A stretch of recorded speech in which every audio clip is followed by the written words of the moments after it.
भैया।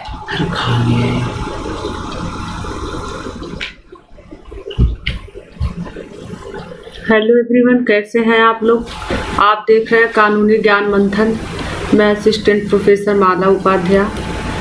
ज्यूरिस्प्रूडेंस पे आज हमारा सेकंड लेक्चर है। फर्स्ट लेक्चर में हमने आपको define jurisprudence, origin of jurisprudence और उसके 5 स्कूल के बारे में बताए थे। आज हम आपको एनालिटिकल लॉ स्कूल के बारे में बताएंगे। एनालिटिकल लॉ स्कूल में इसको विश्लेषणात्मक विचारधारा कहते हैं। यह विधि जो है, यह विचारधारा प्राकृतिक विधि के विरोध स्वरूप आई। इस विधि को कई नामों से जाना जाता है। आज्ञापक विधि, वास्तविक विधि, ऑस्टिनियन विधि, अंग्रेजी विधि।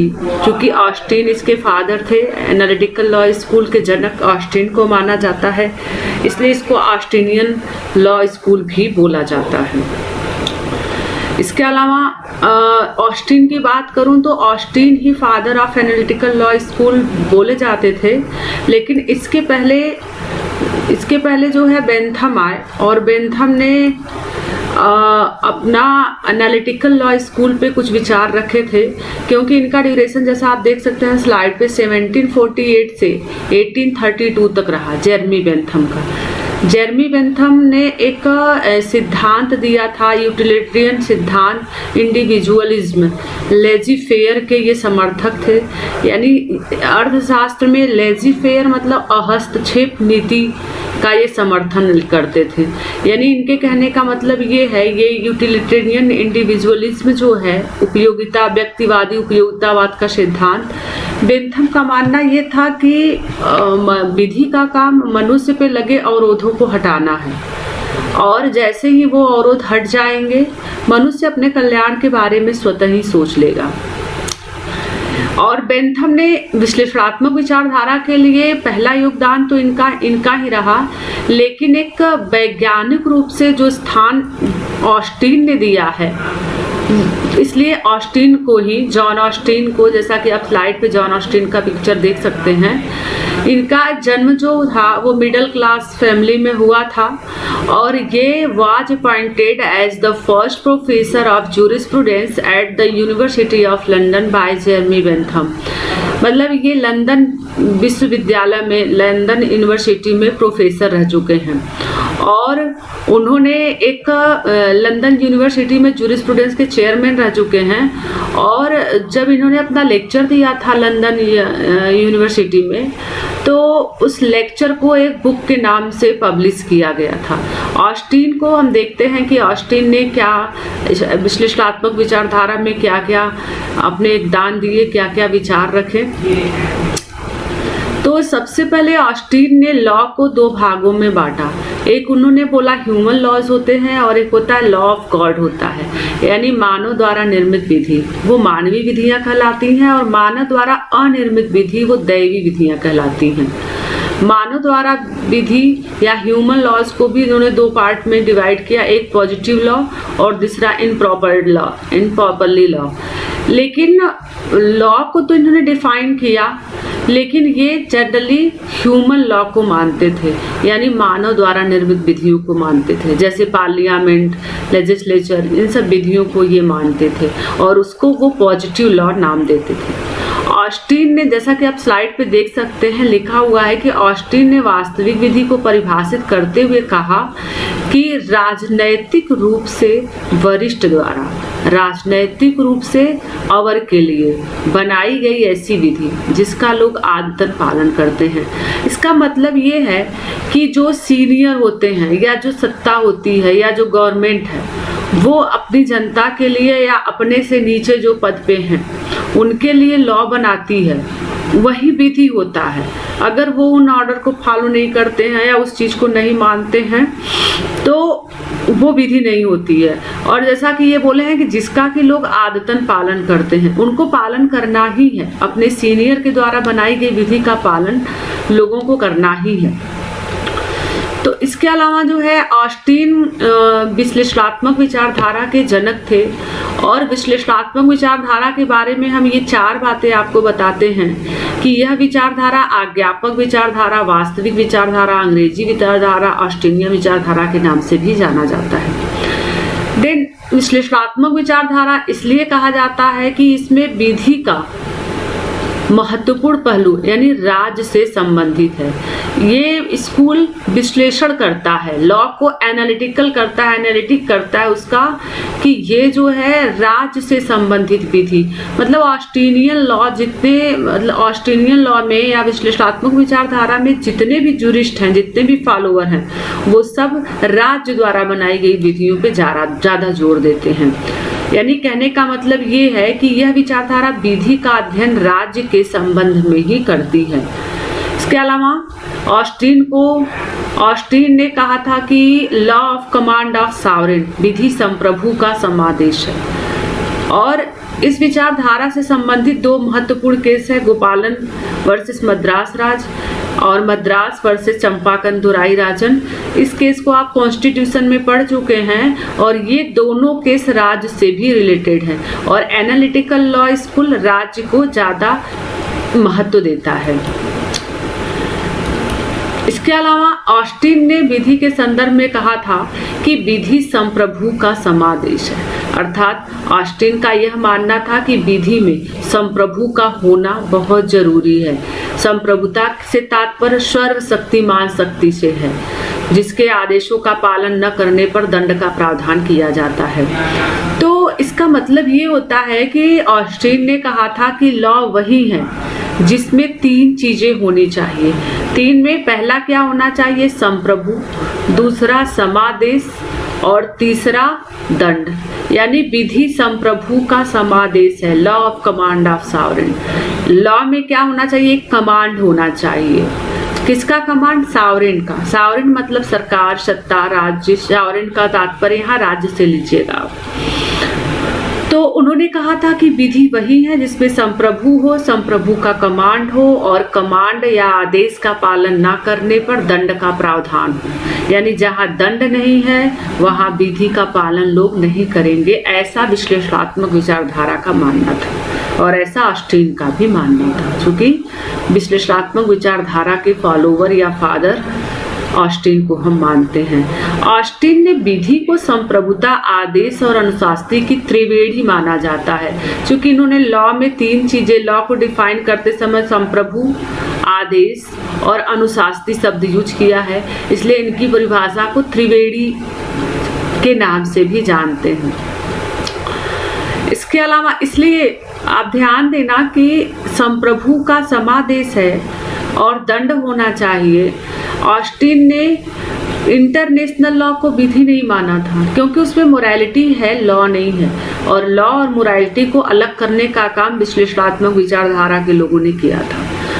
विश्लेषणात्मक विचारधारा के जितने भी फॉलोवर हैं वो बोलते हैं कि लॉ और मोरालिटी अलग है। स्पेशली ऑस्टिन ने इसको अलग किया था।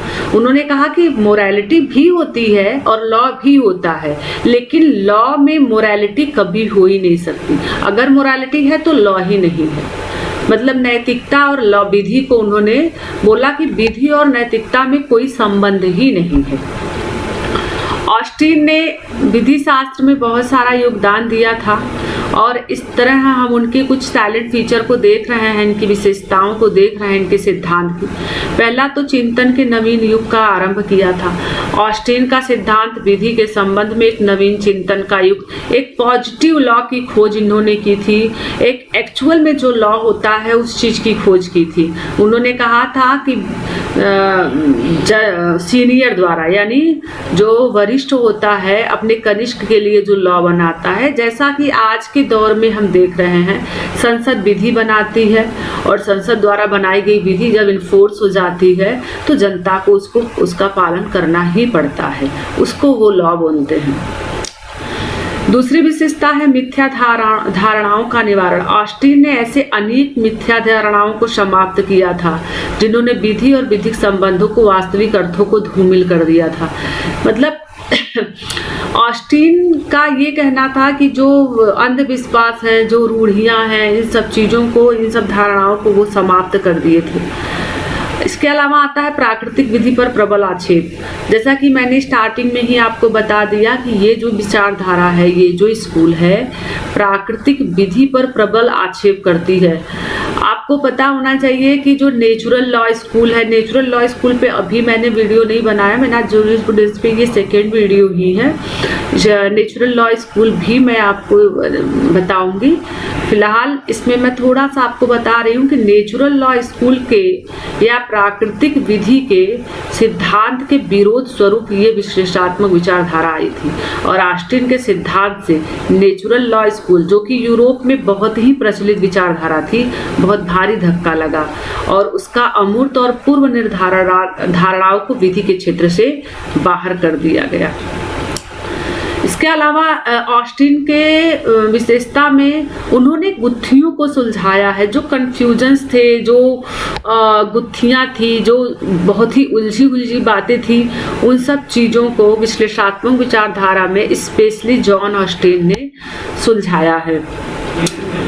इतना सब कुछ करने के बावजूद हर व्यक्ति में कुछ ना कुछ बुराई होती है। इस तरह से ऑस्टिन के सिद्धांत की बहुत सारे जूरिस्ट ने आलोचना भी की है। आपने योगदान देखा ऑस्टिन का। अब यहाँ हम कुछ चीज़ों की चर्चा करेंगे जिसमें ऑस्टिन के सिद्धांत की आलोचना की गई है। ऑस्टिन के सिद्धांत ने या ऑस्टिन ने अपने सिद्धांत में रूढ़ियों की बहुत उपेक्षा की है। लेकिन इस बात से मैं भी सहमत हूँ कि रूढ़ियों की उपेक्षा हम नहीं कर सकते हैं, क्योंकि कुछ ऐसी रूढ़ियाँ हैं, रूढ़ियाँ को वो मानते ही नहीं थे, या विश्लेषणात्मक विचारधारा रूढ़ी तो मानती ही नहीं थी। लेकिन आप देखिए कुछ ऐसी रूढ़ियाँ हैं जो कि विधि का रूप धारण की हैं। जैसे हिंदू मैरिज एक्ट 1955 में विवाह को बताया गया, तो विवाह भी तो एक रूढ़ी और प्रथा थी और किसी को याद नहीं था कि ये कब से चली आ रही है। तो वही तो लॉ बना, मतलब रूढ़ी ही तो लॉ बनी। तो इसलिए रूढ़ियों की, आप उन रूढ़ियों की उपेक्षा करिए जो अंधविश्वास में है, जो गलत है, जैसी सती प्रथा, इन सब चीज़ों। लेकिन जो सही है उन रूढ़ियों के, तो उस रूढ़ी को हम लॉ का जगह दिए हैं, जैसा कि हिस्टोरिकल लॉ स्कूल में हम बात करेंगे। विशेषाधिकार प्रदान करने वाली विधि, ये राज्य को विशेषाधिकार प्रदान करती है, संसद को विशेषाधिकार प्रदान करती है, यह विधायिका को विशेषाधिकार प्रदान करती है। इसलिए इनके सिद्धांत की यहाँ भी आलोचना की गई है।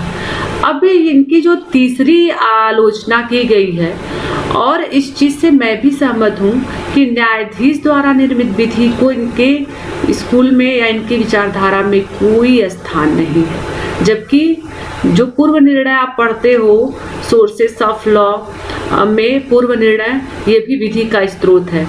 बहुत सारे ऐसे केस हैं, जैसे MC मेहता का केस, मोहिनी जैन का केस, केशवानंद भारती का केस, मिनर्वा मिल्स का केस, इंदिरा नेहरू गांधी का केस। इन सब केसेस में सुप्रीम कोर्ट ने बहुत सारे ऐसे सिद्धांत, बेसिक स्ट्रक्चर प्रतिपादित किए हैं जो कि बाद में विधि का स्थान, जैसे मोहिनी जैन के केस में, यूनी कृष्णन के केस में राइट टू एजुकेशन से सुप्रीम कोर्ट के जजमेंट के बाद ही सुप्रीम कोर्ट ने ही नियम बनाया था कि राइट टू एजुकेशन होना चाहिए।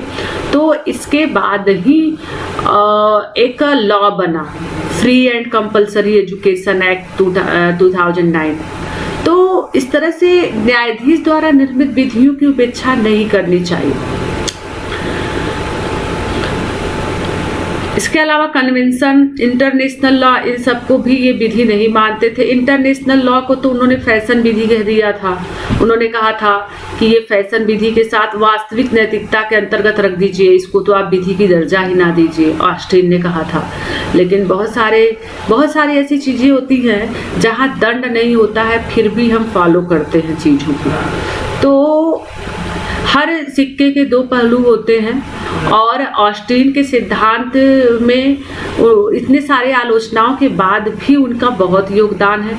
विधि के क्षेत्र में उन्होंने क्रांतिकारी परिवर्तन लाया, कन्फ्यूजन को दूर किया, गुत्थियों को सुलझाया, और बहुत सारी चीज़ें ऐसी हैं।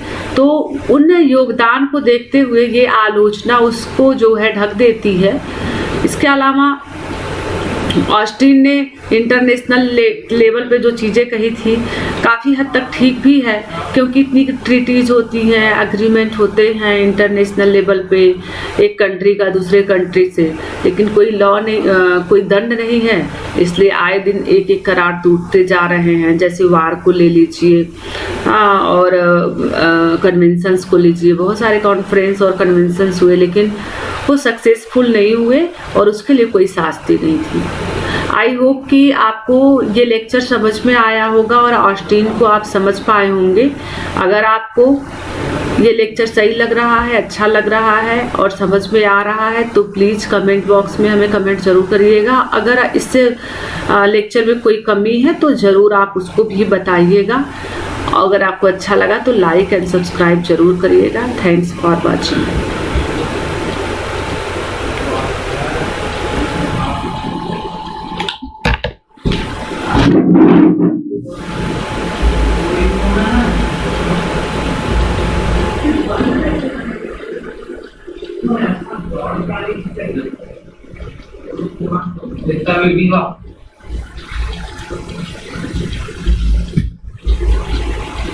बन गया।